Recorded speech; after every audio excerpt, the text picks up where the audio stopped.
Hai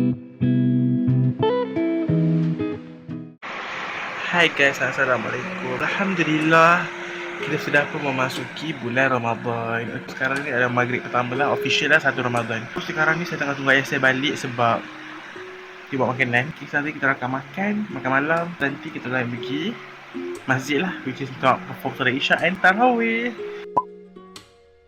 Dan saya juga tertarik nak tengok macam mana perjalanan Ramadan saya tahun ni sebab result SPM akan keluar sebelum raya, and also saya mengajar JPJ sebelum raya, and also kelas motor saya pun start sebelum raya. So doalah saya hidup.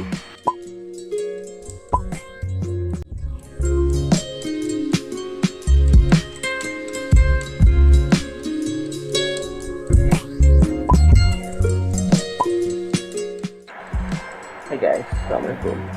So sekarang ni pukul 5.28. Kita nak habis sahur. Yes. So macam tu lah dia. Saya tak tunjuk sebab saya nak tunjuk kan, tengok saya makan je pun. Apa yang saya akan buat adalah saya akan macam kira-kira dulu, saya akan overview dulu whatsoever saya punya progress YouTube channel. Lepas tu mungkin saya akan sambung sebenarnya journaling sikit lah, macam tu lah.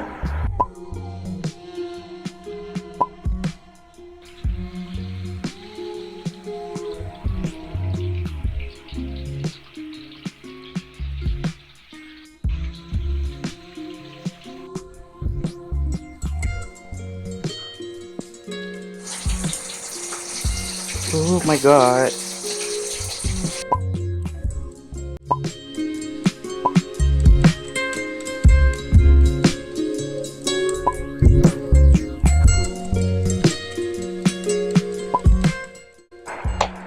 Hai guys, Assalamualaikum.